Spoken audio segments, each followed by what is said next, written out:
Padre eterno, Padre eterno, te damos gracias por este tiempo, gracias Señor por volver a vernos, Señor, de esta forma y poder seguir aprendiendo, seguir estudiando tu palabra, seguir conociéndote, Señor, y con la alegría, Señor, de saber que tú vives, que eres un Dios presente, un Dios que está en medio de su pueblo y que nos da la tremenda bendición de poder abrir tu palabra y poder comprender tu palabra.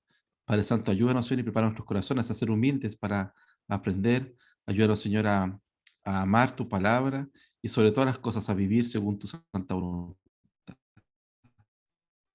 Te damos gracias por nuestro profesor, te pido que te lo bendigas, le des gracias, Señor, para que él pueda enseñar, Señor, con alegría también y también con gozo la palabra que viene de ti. Te lo pedimos todo para el nombre de Jesús. Amén. Así que Gerardo, quedas con la clase.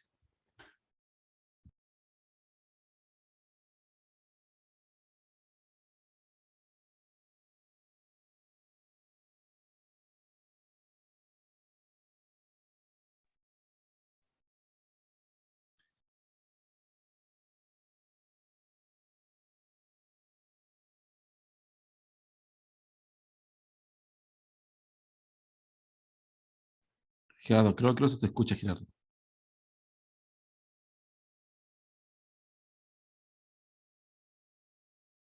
O yo no escucho. ¿Se No, no se escucha? escucha. Sí. No, no se No, escucha. no, ¿Ahora? no Ahora sí. ¿Sí? ¿Ahora sí? sí, ahora sí, Gerardo.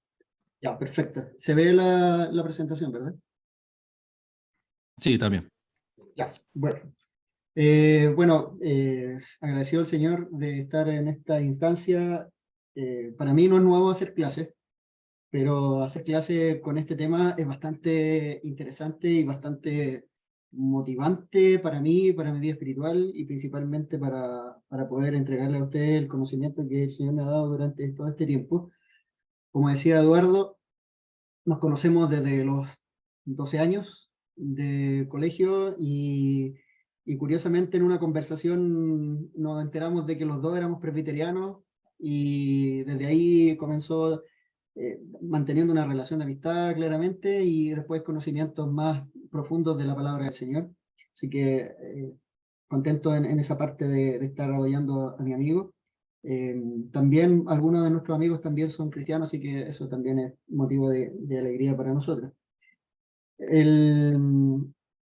Con respecto a lo que vamos a ver durante estas semanas o durante estos lunes que vamos a tener la clase, el concepto de la teología bíblica del Antiguo Testamento, al igual que quizás para algunos de ustedes, si nunca lo han escuchado, les va a generar, y espero que les genere, al igual que a mí, lo que me tocó a mí, que fue un despertar y una visión distinta del Antiguo Testamento.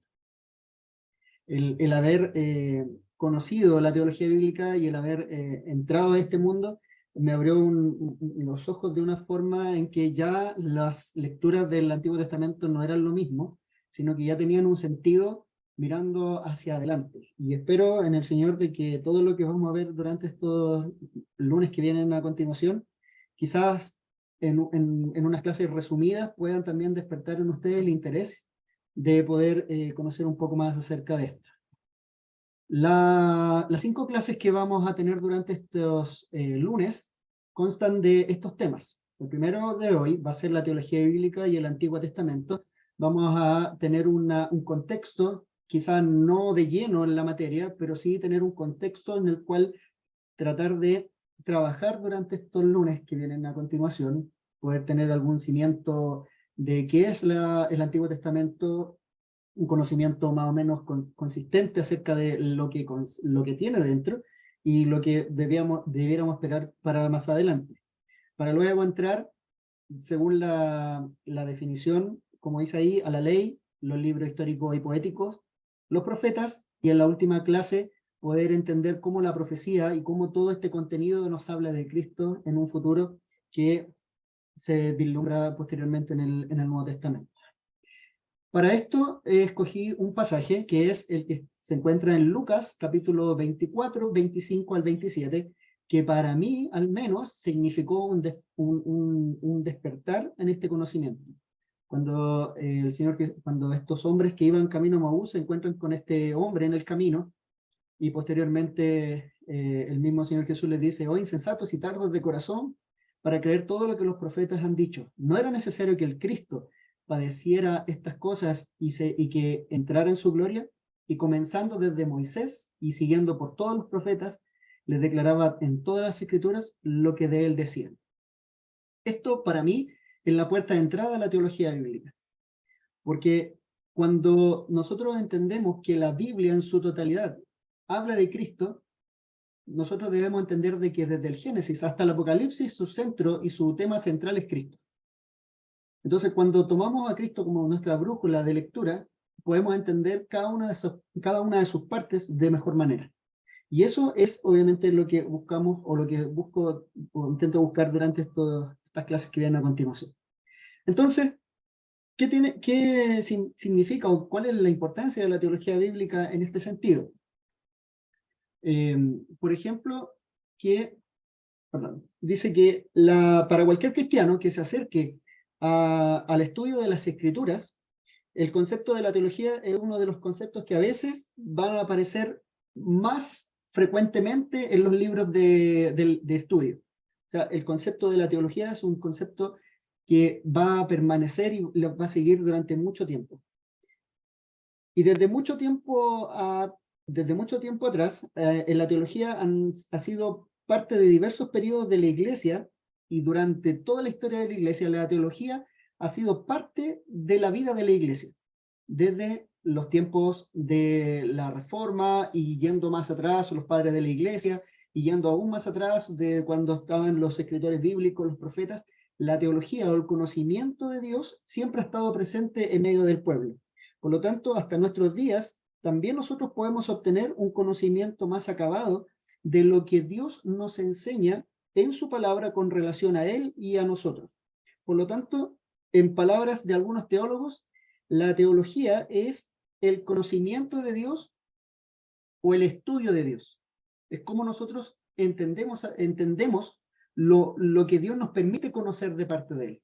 Sabemos que Dios es infinito dentro de sus cualidades, es eterno, y nosotros en nuestras limitaciones no podemos conocerle más allá de lo completo que es Él. Pero lo que está revelado para nosotros es lo que nosotros podemos conocerle. Y eso es lo que Dios finalmente nos entrega a nosotros. Y este conocimiento de Dios que está en la Biblia, en la palabra de Dios, no es un conocimiento al azar, ni tampoco es una lectura descuidada de cosas que ocurrieron en el tiempo, sino que cada una de ellas fueron reveladas por Dios, fueron entregadas por Dios a los escritores bíblicos, y hombres piadosos han recopilado cada una de estas enseñanzas, han juntado cada una de ellas, las han ordenado, para que nosotros podamos de alguna forma visualizar y también utilizar cada una de estas enseñanzas en nuestras prácticas eclesiásticas y en nuestra vida personal. No es menos cierto que, por ejemplo, cuando nosotros buscamos la paz de Dios, siempre recurrimos, por ejemplo, a los salmos. Cuando buscamos consejo, vamos a Proverbios. Cuando buscamos, por ejemplo, historias bíblicas, vamos a los libros históricos. Entonces, cada una de esas enseñanzas tienen una utilidad para nuestra vida. Y en la teología, en general, existen distintas ramas con respecto al estudio mismo de Dios. Y en particular, la teología sistemática, la teología filosófica, la teología bíblica en particular.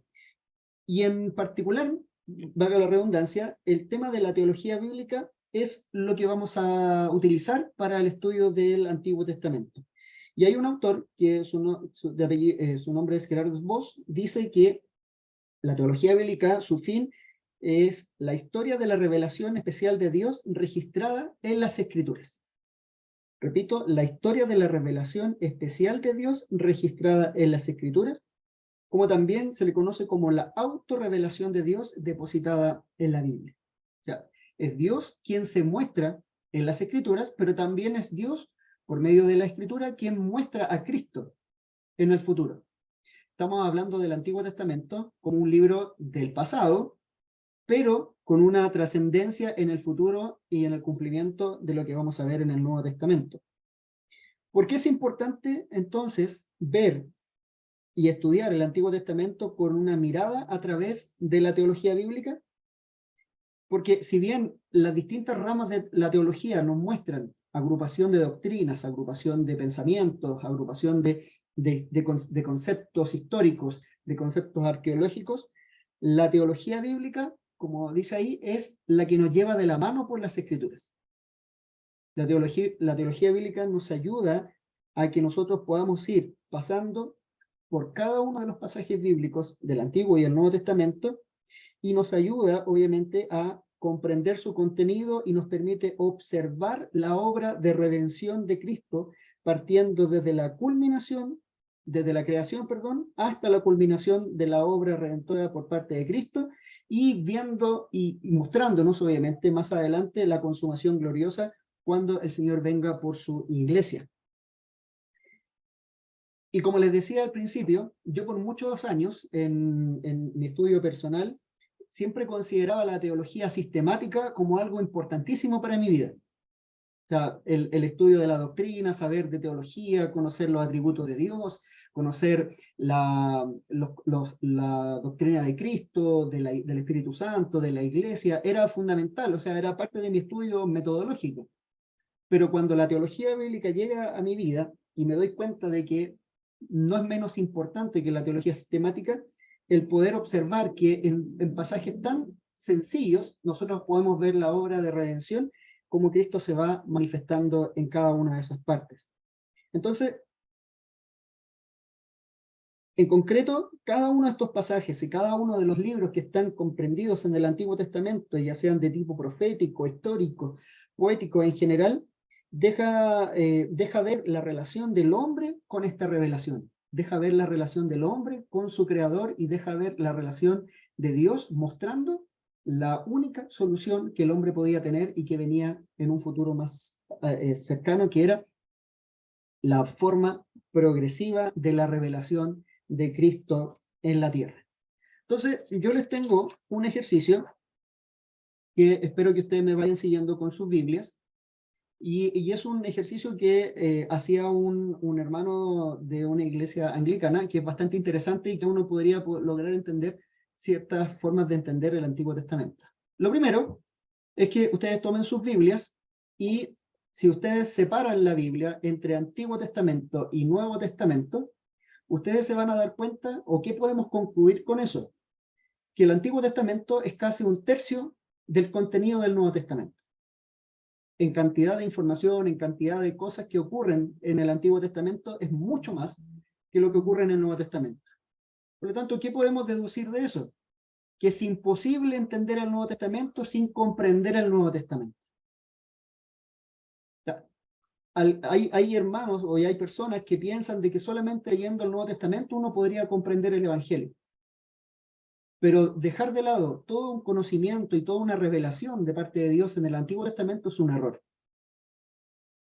Cuando nosotros comprendemos la revelación en el Antiguo Testamento, más valor podemos darle a las palabras del Señor Jesús cuando dice, escrito está. O sea, esa es la importancia de entender el Antiguo Testamento, porque Cristo, cuando dice, escrito está, le da autoridad a cada una de esas frases, a cada una de esas historias, a cada una de esas compilaciones de libros y cada una de esas enseñanzas. El segundo paso que podemos hacer, y esto gracias al orden que nosotros mantenemos en nuestra Biblia, es, por ejemplo, el dividirlo entre Génesis y Esther y entre Job y Malaquías, una división del Antiguo Testamento. ¿Y qué podríamos concluir con eso? Que la primera parte nos cuenta una historia. La primera parte, entre Génesis y Esther. ¿Qué historia nos cuenta? La historia del pueblo de Israel, la historia del pueblo de Dios, la historia de cómo se va formando este pueblo, cómo el Señor va mostrando por medio de sus profetas, por medio del mismo, revelándose en forma poderosa en el desierto y un sinfín de otros eventos dentro de la historia, cómo se narra esta historia. Y la segunda parte, entre Job y Malaquías, nos muestra cómo ellos asumen que conocen la historia y responden a la historia. Recuerden que en la segunda parte, desde Job a Malaquías, están los profetas. Y ellos actúan y conocen la historia.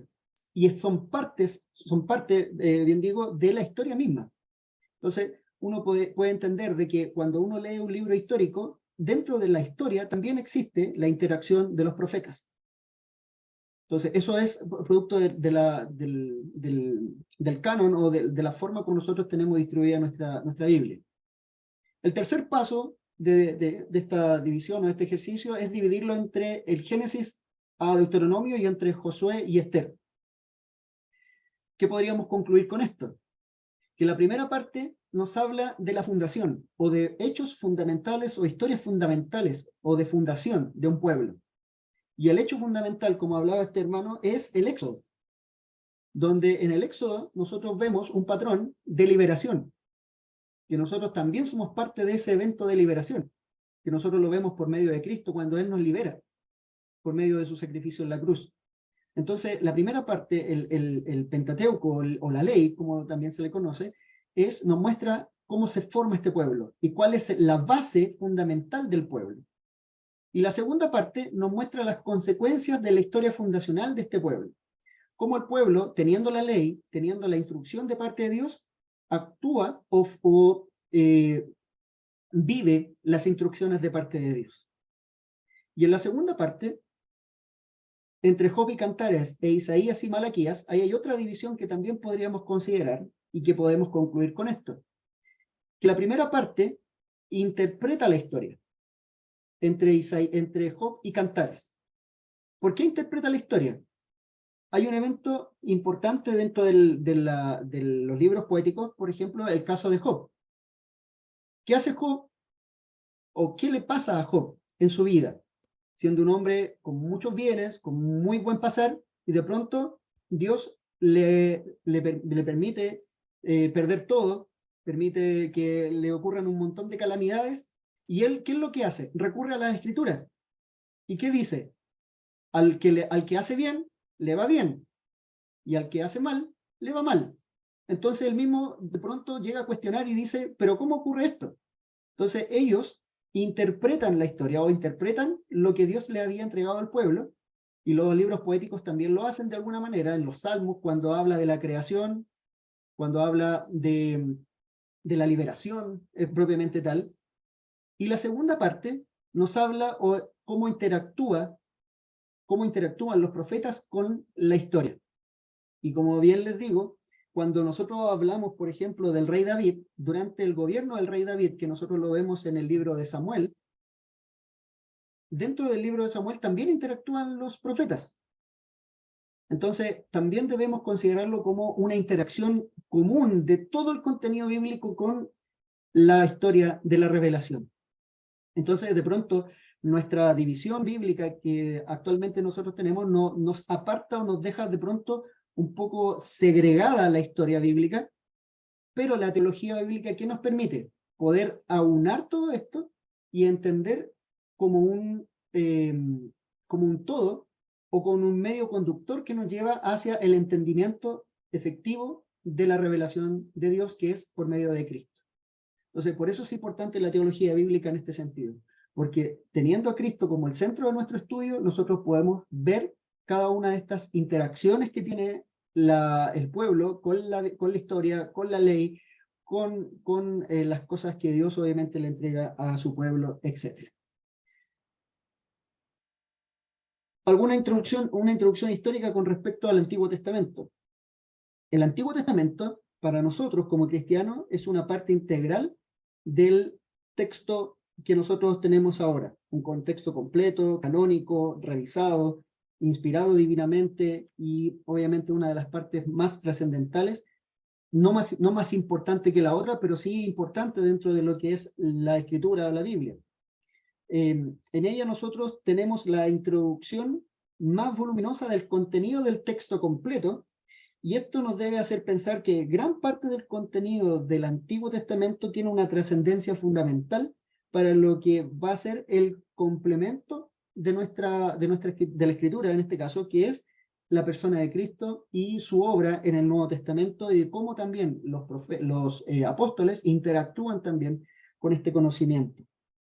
El Antiguo Testamento como tal, en su aspecto histórico, es uno de los libros que aún siguen teniendo, hasta nuestros días, siguen teniendo una gran cantidad de ataques. por parte de la crítica, por parte de la arqueología, por parte de la historia, etcétera, tratando de empañar su autoridad, tratando de dañar de alguna forma la autoría divina o la parte esencial que es la revelación de parte de Dios.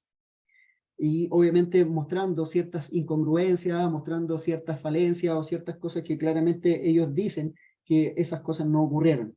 Pero claramente para nosotros como cristianos y en estudios propiamente tal como el estudio de la bibliología o el estudio de la interpretación o el estudio arqueológico, nos muestran que gran parte, y por no decir la totalidad, de cada uno de estos acontecimientos están verificados arqueológicamente, están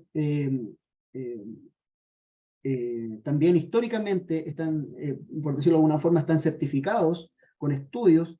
Entonces, para nosotros están fundados sobre algo cierto. Pero aún así, en el estudio, en el estricto rigor del estudio, el Antiguo Testamento cumple una finalidad trascendental, que es mostrar la formación de lo que nosotros somos y lo que nosotros conocemos como la relación del pueblo de Dios con su palabra. Nosotros en el Antiguo Testamento, en la parte histórica, podemos ver cómo el pueblo se relaciona con Dios, cómo Dios entrega sus instrucciones, cómo Dios entrega cada una de estas enseñanzas y cómo el pueblo toma cada una de ellas y comienza a interactuar con este Dios. Comienza a caminar con este Dios, comienza a ver y a comprobar las bendiciones de parte de Dios cuando ellos obedecen la ley, y también se puede comprobar la decadencia espiritual del pueblo cuando comienza a olvidar los preceptos de la ley. Gran parte de las enseñanzas de los profetas siempre va relacionado con el olvido de la ley. Y ustedes van a los profetas menores o a los profetas mayores, siempre ellos se basan en lo que la ley decía, cómo han olvidado la ley, cómo han desechado la ley, cómo han dejado de lado las enseñanzas de parte de Dios. Entonces, esta formación del pueblo es una relación de Dios por medio de su palabra con cada uno de ellos. Y en este caso, para nosotros, teniendo la Biblia completa y teniendo este Antiguo Testamento, también nosotros podemos inmiscuirnos o entender cómo también para nosotros es parte de nuestra relación con Dios. Cómo cada una de estas enseñanzas también son importantes de entender y comprender, principalmente cómo nosotros debiéramos entender, bien digo, la relación de las instrucciones de Dios con la revelación de Cristo. Y eso obviamente lo vamos a ver en las clases más adelante. Y lo fundamental de todo esto es entender también que Cristo va mostrando a lo largo de su vida y a lo largo del contenido que nosotros vemos en el Antiguo Testamento, cómo la ley se relaciona con cada uno de ellos y el uso de elementos humanos en esta revelación, porque Dios revela su escritura, revela sus enseñanzas, revela la ley y revela cada una de sus instrucciones por medio del hombre. Y tanto la escritura, en la escritura también se deja ver cómo Dios utiliza al hombre en mensajes directos de parte de Dios hacia cada uno de los acontecimientos históricos que nosotros podemos ver revelados en el Antiguo Testamento. Y algo también trascendental, cómo Dios muestra también su misericordia, su gracia, su bondad, su amor, pero también el juicio. Porque Dios no deja de ser santo. Dios no deja su santidad, porque cuando llega el momento en que tiene que enjuiciar o tiene que castigar a su pueblo, no es por algo antojadizo. Ocupa su palabra, ocupa la escritura, ocupa la ley para hacer el juicio contra su pueblo. Por lo tanto, es una trascendencia importante el conocer la escritura.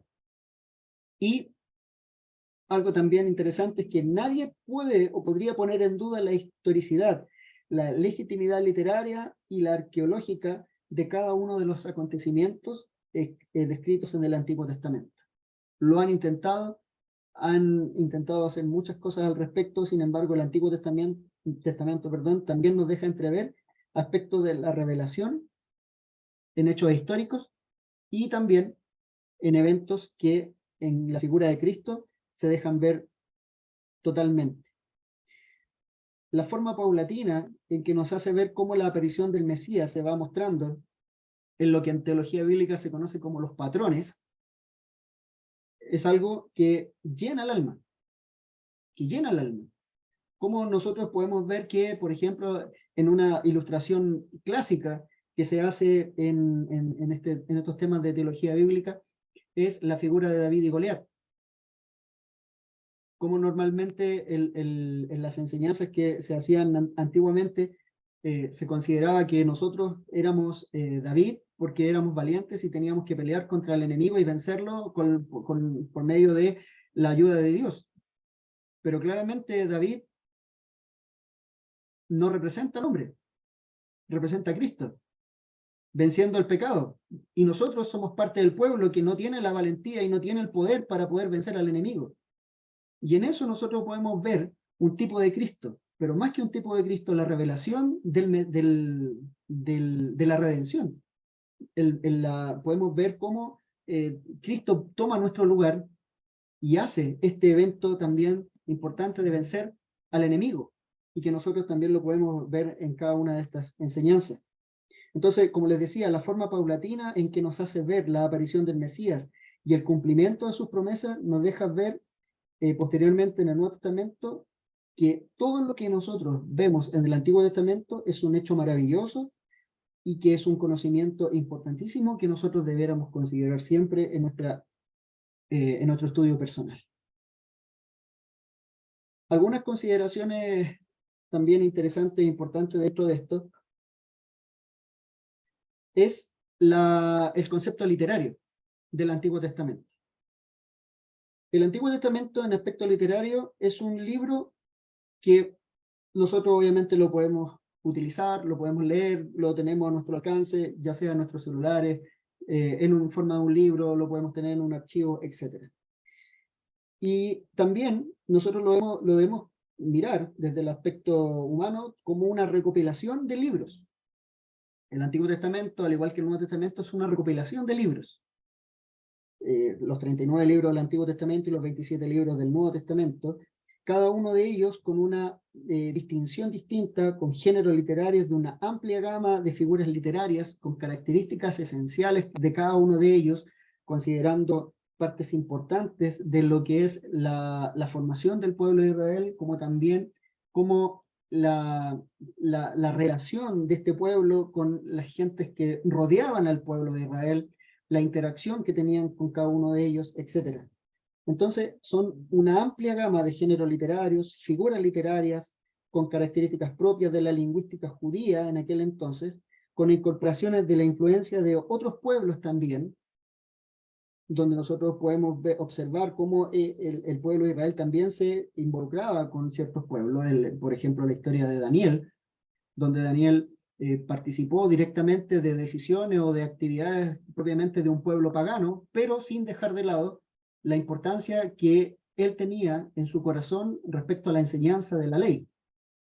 Entonces, cómo fue puesto a prueba en aquellos momentos y cómo también nosotros podemos entender el mensaje para cada una de nuestras vidas.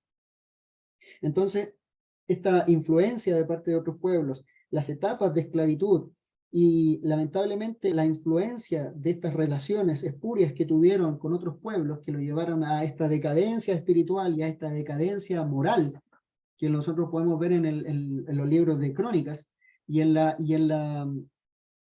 cómo el pueblo paulatinamente se fue olvidando de la importancia de las escrituras, en este caso de la ley. Entonces, esta lamentable influencia de sus alianzas con otros pueblos, desobedeciendo la voluntad de Dios cuando les decía que debían desechar cualquier relación, debían acabar con los pueblos enemigos o con estos pueblos que claramente no eran buenos para ellos, nosotros podemos ver en el contexto y en el trayecto del relato cómo finalmente llevaron a una decadencia total.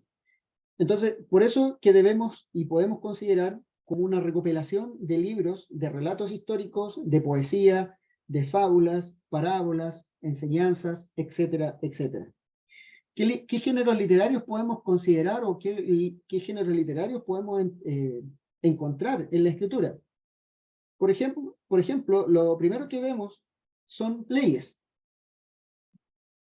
En la primera parte del Antiguo Testamento se le conoce como la ley. Y esta contiene tanto reglamentos para la formación del pueblo, para la celebración de las fiestas, para la celebración de ciertas ceremonias que se hacían en el tabernáculo. También considerar al Antiguo Testamento, al Pentateuco, como la historia de la creación misma, de la creación del pueblo de Dios. Considerar también al Pentateuco con aspectos claros acerca del origen del pecado. O sea, nadie puede desconocer que en el Pentateuco se conoce, se ve cómo entra el pecado en el mundo y cómo finalmente esto va deteriorando esta creación perfecta que fue hecha por Dios. Pero también vemos la solución en el mismo Edén, en la figura del Cordero, en la figura de Cristo, en la figura de aquella promesa de Génesis 3:15 que es revelada finalmente en el Nuevo Testamento en la figura de Cristo. Entonces, una amplia gama de géneros literarios. Podemos ver poesía. En el mismo Pentateuco podemos ver la oración de Moisés, o ese salmo de Moisés, en el mismo libro de los Salmos, en Proverbios, etcétera, etcétera. Entonces, podemos considerar también la poesía, podemos considerar rituales, podemos considerar parábolas y un sinfín de otras enseñanzas. También figuras literarias como figuras retóricas, metáforas, ironías. Alguien podría decir, pero ¿cómo van a haber ironías en la Biblia? Es cosa de ver, por ejemplo, la historia de Elías con los profetas. Cuando ellos hacían estos sacrificios y Elías propiamente tal les promovía echarles más agua y gritar un poco más para que los dioses supuestamente escucharan sus plegarias. Eso es una ironía, claramente, pero estaba dentro del contexto de algo importante que Dios quería enseñar en ese momento a cada uno de nosotros. También podemos ver hipérboles, fábulas, enigmas. La misma historia de Samson nos muestra un enigma que había inventado el mismo Samson, pero está en la Escritura. Y principalmente hay una forma que yo he querido de alguna forma considerar como no la más importante, pero sí con una importancia trascendental para este curso, que es el tipo. El tipo. Y el tipo, en su definición, es una clase de metáfora que no consiste meramente en palabras, sino en hechos, personas u objetos que designan semejantes hechos, personas u objetos en el porvenir. En pocas palabras, los tipos nos hablan de algo que refleja algo en el futuro. Y los tipos, claramente nosotros lo podemos ver en Cristo. Por eso se le llama también los tipos de Cristo. David siendo tipo de Cristo, el arca de Noé es un tipo de Cristo. Y vamos a ir viendo en el estudio más adelante cómo se van mostrando y se van revelando los diversos tipos de Cristo en la Escritura.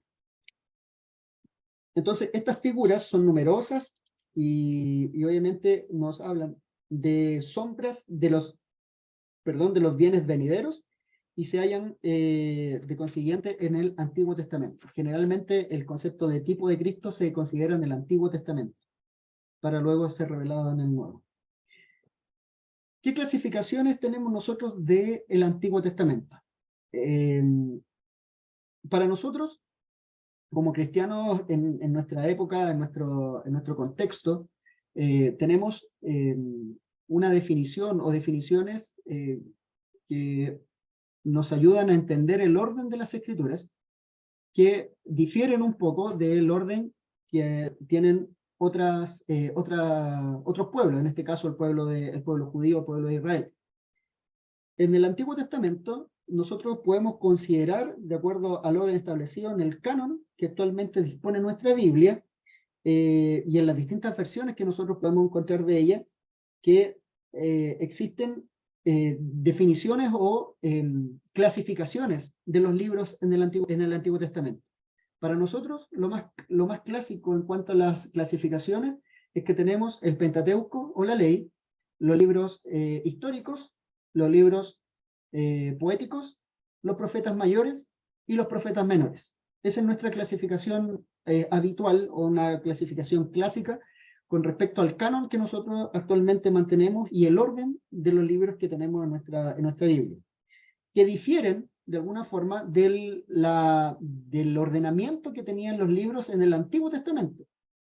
En este caso, que eran usados por el pueblo de Dios. Por algo, el mismo Señor en el libro, en el versículo que leímos al comienzo, nos hablaba de que partiendo desde Moisés y pasando por los escritos, y en otros versículos habla de los profetas, da a entender el orden que tenían los libros en el Antiguo Testamento o en los tiempos de Cristo con respecto al estudio que ellos hacían en ese entonces.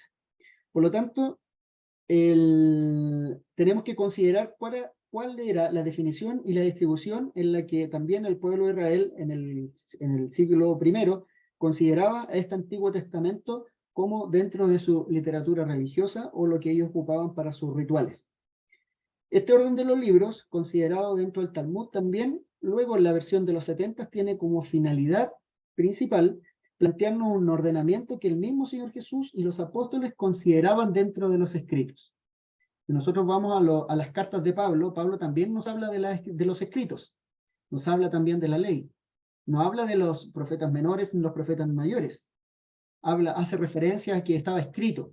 ¿Y eso dónde estaba escrito? En la versión que ellos mantenían en aquel entonces.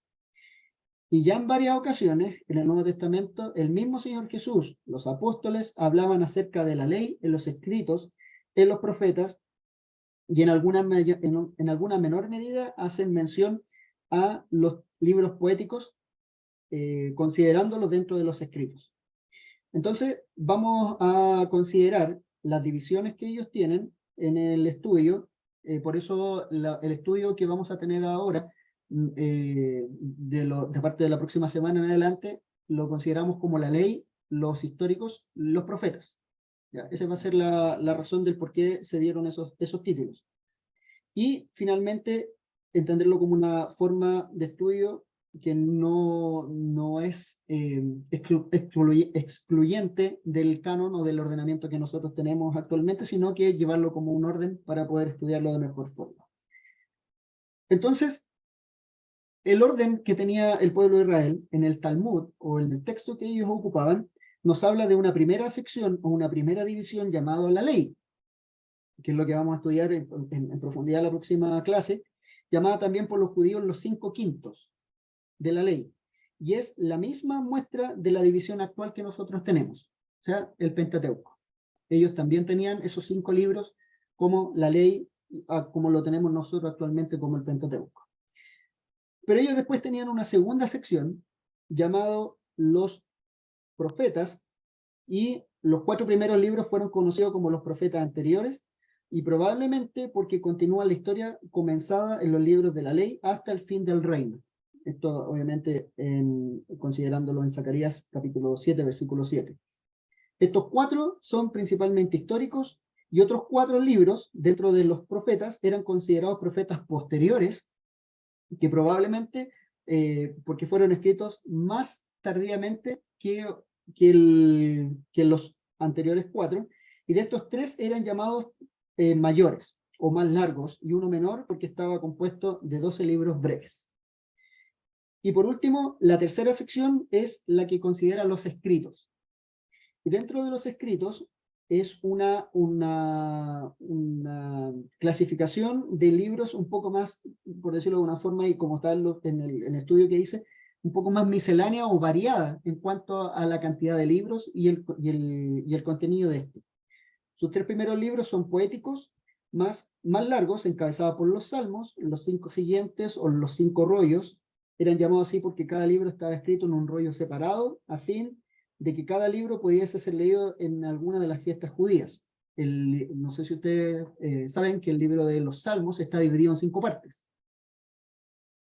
Y cada una de esas partes tiene una trascendencia o tiene un conocimiento característico. Eso lo vamos a ver en las siguientes clases, como también el libro de los Salmos tiene una clasificación, y que lamentablemente por culpa del idioma nosotros no podemos de alguna forma reconocer la belleza de la poesía hebrea en cuanto a su lingüística y en cuanto a su alfabeto, pero sí, gracias a la providencia de Dios, nosotros podemos entender el contenido de ella y podemos también ser beneficiados con cada una de estas partes que nosotros tenemos.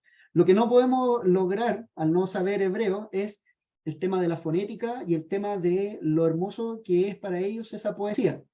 Sí, lo que nosotros podemos entender es la trascendencia del mensaje. En este caso, la importancia del mensaje que Dios entrega en su palabra.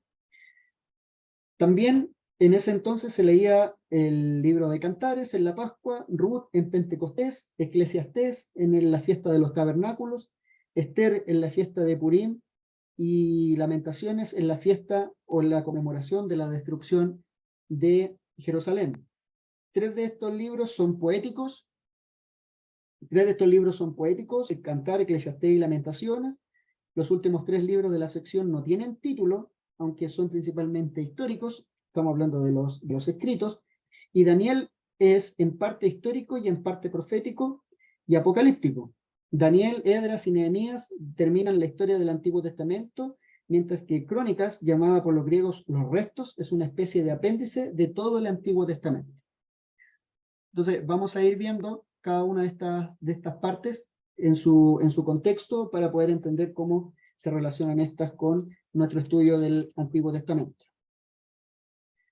En cuanto a los libros, esta división contiene la misma materia que los 39 libros que nosotros obviamente consideramos, pero con la diferencia de que estos libros estaban unidos, se consideraban como un solo libro, por eso se consideran como los 24, o se les llama como tal.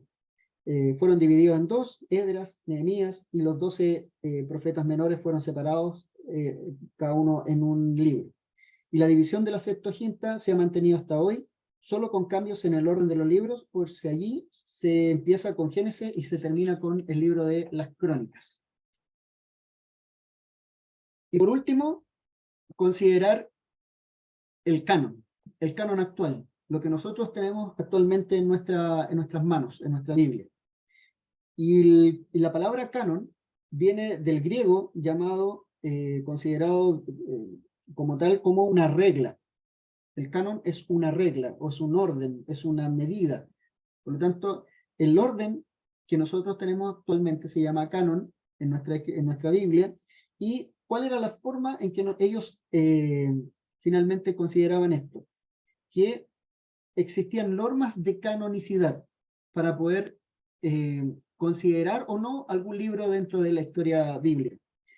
Y una de las cosas importantes dentro de esta norma de canonicidad, y por qué nosotros no consideramos como iglesia reformada, como iglesia presbiteriana o cualquier otra denominación de raíz fundamental reformada, ¿por qué nosotros consideramos el canon propiamente tal? Primero, porque consideramos a la Biblia como divinamente inspirada. Y para esto existían tareas que tenían los escritores los que hicieron el canon, que obviamente debían considerar para considerar un libro como inspirado o como legítimo para la iglesia. Una de las cosas que consideraban ellos era su autoría. Su autor debe ser Dios. O sea, no había otra razón, no había otra forma. Su autor debía ser Dios. Es decir, se preguntaban ellos, ¿es inspirado? ¿Fue dado por Dios mediante su espíritu a través de instrumentos humanos o es solamente obra humana? Por eso nosotros no consideramos el libro de los Macabeos dentro de nuestro canon o dentro de nuestro concepto. Sí es un libro interesante, un libro histórico, un libro que contiene acontecimientos que uno podría considerarlo para entender el contexto histórico de la iglesia o en este caso del pueblo de Israel durante el periodo de silencio intertestamentario.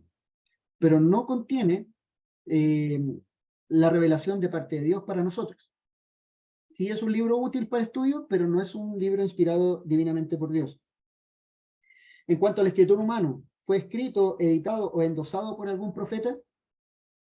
Los libros que nosotros contamos en el Antiguo Testamento, ¿fueron profetas que fueron utilizados por parte de Dios? La genuinidad es genuino, es decir, puede establecerse su origen hasta el mismo escritor que profeta haberlo escrito, y si el escritor no es nombrado, ¿puede probarse que su contenido es el mismo que cuando fue escrito? Y una de las formas en que uno puede hacer un ejercicio con respecto a esto es, por ejemplo, ir al Nuevo Testamento y buscar referencias del Antiguo Testamento en el Nuevo Testamento. Eso es un muy buen ejercicio para poder comprobar de que efectivamente tanto Cristo como los apóstoles utilizaban el Antiguo Testamento para la comprobación de lo que ellos finalmente estaban enseñando. ¿Es auténtico el libro? ¿Es verdad? ¿Registra hechos que efectivamente ocurrieron?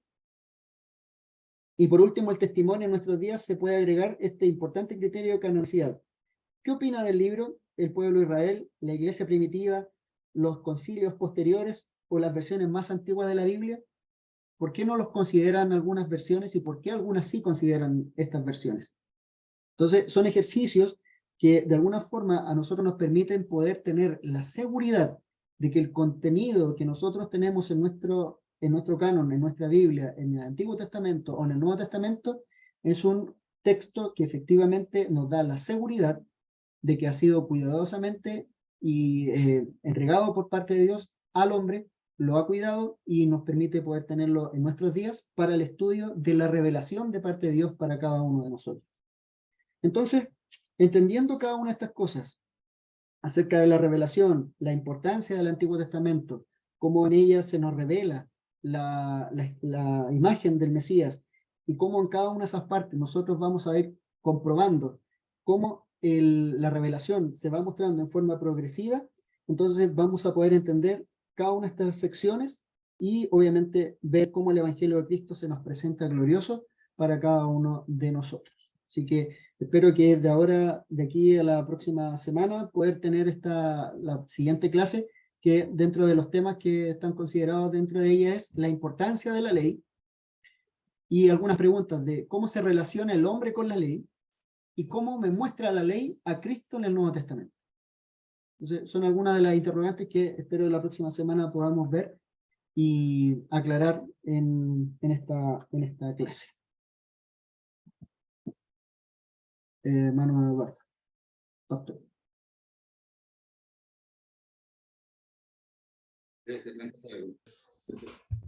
Gracias por tu clase. Que Dios te bendiga mucho y bueno, estamos entonces ahí a seguir estudiando en este curso. Nosotros vamos a enviar las lecturas, ahí el hermano, no sé dónde está, el hermano Abner va a enviar el dossier para sus lecturas, para que ustedes puedan leer para sus declaraciones. Y en unos minutos más ya va a estar el video también para que ustedes puedan ver y revisar la clase nuevamente y si quedan algunas cosas ahí para poder estudiarla, ¿ya? Así que gracias, Gerardo, gracias a todos. Dios les bendiga mucho. Gracias por aguantar, hacer sueño. El día lunes no es fácil. Tomen bebida, siempre es bueno. Así que eso, oremos, ya les invito a que tengamos un momento de oración para terminar nuestra clase. Señor, te damos gracias por este tiempo, gracias Padre, porque pudimos, Señor, aprender de tu palabra, pudimos abrir de ella, Señor, y beber de ella, que es tan importante para nuestras vidas. Señor, te rogamos que todo aquello que fue revelado hace muchos años sigue siendo presente y sigue siendo atingente hoy día. Gracias, Padre, por eso. Te rogamos que tú nos bendigas y que nuestros estudios, Señor, sean para glorificar tu nombre. Te lo pido para el nombre de Jesús. Amén. Ya, queridos, que Dios les bendiga mucho. Y nos vemos el próximo lunes a las 20 horas. Que esté muy bien. Chao, nos vemos. Buenas Buenas noches. hermano. Chao. Buenas noches. noches. Gracias. Gracias. Gracias. noches. Buenas noches. Buenas noches, buenas noches. Muy interesante la clase. Gracias. Bueno, Sí, está bien. Sí. de mí no decía lo mismo, así que qué bueno. No, muy buena parte. Que Chao, les hasta el bendiga mucho a lunes. todos. Que esté muy bien. Hasta el lunes.